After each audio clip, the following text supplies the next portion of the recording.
Yeah. No, It's such an individual thing, isn't Yeah. it? It doesn't matter what the actual pain is, but if 50 people say 5, Yeah. you know that 50 people have got a bearable pain. Because if they were putting unbearable pain, they'd say 10.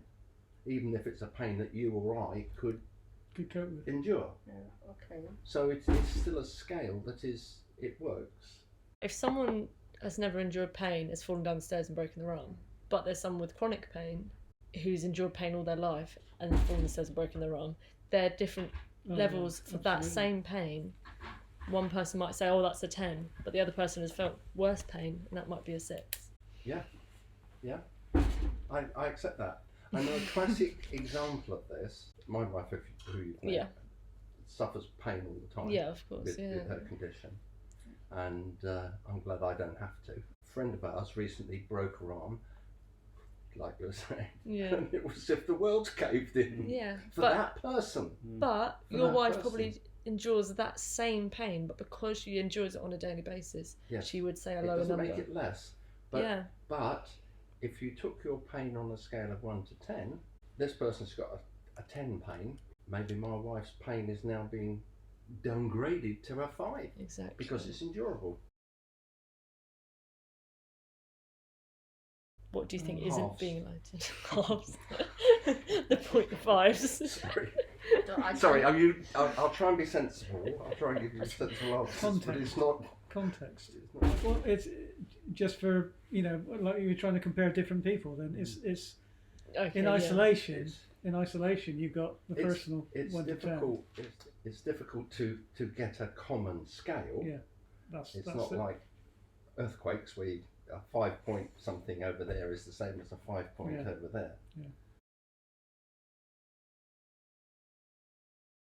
I think it's quite a common thing, isn't it? On a scale of 1 to 10, how do you feel about that? On a scale of 1 to 10, I mean, it's quite a popular way of asking people to make a judgment. Yeah, I hate it. I hate it when you have these scales which are only 1 to 5. I feel so short-changed. It's not enough.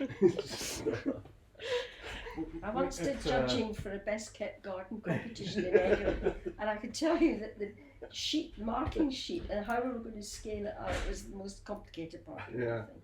Because people just used to zero in. So I recreated it so that it would use the full range of marks. Nightmare. We have to do a monthly survey at work, like an employee survey. It's all 1 to 10. And I've been doing it for years, and it's only in the last few months that they've actually said now, which I think they're trying to fiddle the results in a way. Anything up to 6 is seen as a negative. Yes. 7 or 8 is a midway answer. Yeah. And only 9 or 10 is a positive. Yeah. I always thought 5. So pretty much you might as well put 1 to 3. Yeah. That's the same difference. Yeah. Yes. Exactly. Yeah. So what's the point of 1 to 10? So there you are. You can downgrade your 1 to 10 to 1 to 3. Yeah. Then we'll move on. Low, medium, high. Yeah. No. In some cases. Because you wouldn't say 6 was red or 6. No, because you're translating. You're translating. It would be a personal translation. No, I think that'd be complicated. No, I don't. Well, I'm not sure about that. I've made one. Amazingly, she's got a colour. Here's one I made earlier. It's a Pantone book of pain. Right? Okay. So it's all I can flick it around that way. So the different colours are the different types of pain. So whether it's numb, burning, pins and needles, aching, and then the intensity of the colour would be the 1 to 5 of how strong it is. Yeah. Has it got more painful as I've gone down? Yes. Or gone Yes. So it says weak, dull, intermediate, too far persistent, and strong. Other categories. Can I make You can make a statement before I ask a comment? Yes. Not a statement. No, go for a it. comment. Instinctively, I wanted it up the other way. Okay. No, that's because all right. as you turn the pain up, it goes rather up. than going rather down. than down. Okay. Yeah, that's just... No. That's good. Okay.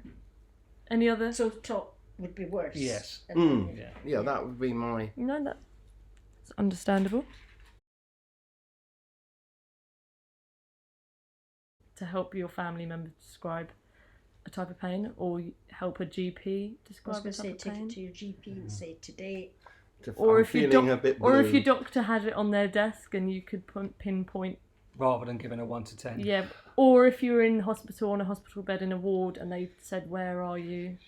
I quite like the idea that you have categorised the different pain. Yeah. All right. Agreed. That gives you more chance to narrow it down. Yeah, because there are different types of pain, and you've managed to categorise those. Yeah. I haven't seen the colours work for me yet. Yeah. At the same time, you could be 3 different colours at once. Yes. That's what you You think. could be a dark red on aching, but a light red on burning, and a middle red on. So you'd end up with. You don't know if you needed all 3 the different colours. ones. Yeah. Yeah. Would that help medical practitioners more, do you think? Actually, Do you think it would? It might do, rather than just an arbitrary number. Well, it might help them in that they're probably fed up with people saying, "Oh well, it's not as bad today as it was yesterday," or the other morning it was really worse. I think this might help to get the GP to make them focus on something that they can actually write down and say, "Oh well, if it's that." You know. If you did take it to a GP, sorry, playing devil's advocate, you have to watch out for people who are colourblind.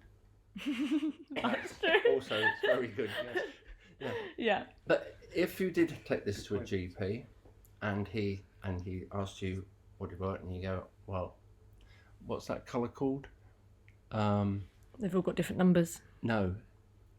Oh, because it is literally a Pantone. They've all got their own Pantone and numbers. names. And they've all got their own numbers at the end of it to make it easier. Wouldn't he just look at that and go, "Oh, burning 3, sharp 2, aching 5." Could do. To write in his notebook. Yeah. Because he wouldn't want to write down... Number 013. Yeah. Yes. Yeah, it would make more sense. Yeah. But maybe that's a better way of visualising it for the patient. But then it's easier for the doctor. I don't know. But maybe it would be a touch screen linked to input, and he would just be able to poke them. Obviously, I've made it into a swatch book just to make it a bit more easier to understand. Well, if it gives the doctor more particular... I'm not qualified to answer that one. If it gives the doctor more particular information, yes. If it helps the doctor not have to go down 3 or 4 different routes before they get to the actual truth of it, then yes, it would. Because some people can't articulate, really, can they? Some people don't want to say how badly they feel, maybe, or what the pain's like, or oh well, I just woke up with a bad head this morning or something. But that would certainly get them to, either colours or numbers, would get them to focus in on it, be more particular. Do you think? Me. Yeah. Do you think it could work if, when a doctor might say, track your pain over the next week, or something like along those lines, and you could go and pick 3 colours, and in the next 4 hours you can pick 3 colours, and you can see the difference, and visually see the difference. Do you think that would be better than saying 1 to 10? Not convinced, because I think if you're tracking your pain, you probably draw a little graph to track it over the days, and an axis with colours on isn't as good as numbers. But they would just be plotting a spot, wouldn't they? So if you were doing it at home, if you were literally trying to track draw a line graph. No, I understand. You might have a red line for burning pain tracked, and a numbness pain, and then you can have different lines for each one. Yeah. Possibly. Yeah. So psychologically, if you're thinking visually though, if you did track it and you was thinking just in colours. Yeah. If you did it in 6 hours' time and the colours were lighter in your own mind, could that psychologically help you as well? Would that help you? Yeah. I don't know. I don't know. I don't know. I mean, it's far too. Yeah. Because I think it could. I think it could. If you're in just a way, thinking colours. if you're just thinking personally, not comparing to anyone else. If you feel in so much pain that you're feeling a deep colour of those colours and it gets lighter, does the colour in your head get lighter? getting really deep. Yeah, I mean, it's like when you're feeling really rough, and then someone like Jane says to you, "But how were you feeling last week? Can you see any improvement?" But then if you're alleviating the pain, it's getting lighter, wouldn't the light go up? So if you were doing that and you could already see that you were getting lighter and lighter, I think it could. I think I'd have trouble trying to describe as many colours as this, as close as this. I think I would, be more looking at, okay, green, red. I'm feeling it's too, the colours are too pastel and too similar. If I was trying to describe pain by colour with the different subdivisions. Well, I didn't want to go into black because that would become morbid and too dark. Yeah. But then if you lose more, do you think that would help? So I've done plus and minus of each one. If you lost each one of those do you think that would help? I'm not sure what the plus and minus, how I understand that. I'm not sure I understand that as such, but as an individual heading. Yeah. I think with the colours it'd be easier to see relativeness between one day and the next. I do think that colour would work for me. I said, it's not such a dark day today. Yeah. Do you Whereas think it if could I was help saying some it, people? it's mostly 2s today and yesterday it was mostly 3s, that's all right. I just think something about the colour might make it brighter. Yeah, but that would be individual in one strip. Strip. Yeah. I'm thinking across them. To somebody asked me what colour I felt verbally, rather than having this. I'm not sure I could articulate without seeing that. I'm not sure I could articulate what colour I might be. Without saying. No, okay. but if someone said, "How are you feeling today?" and gave you that, you might be able to describe yourself better than you did without it. Possibly. But certainly not having it to hand. I couldn't. No, I wouldn't expect you to. Thank you. You helped my research quite a bit. Right.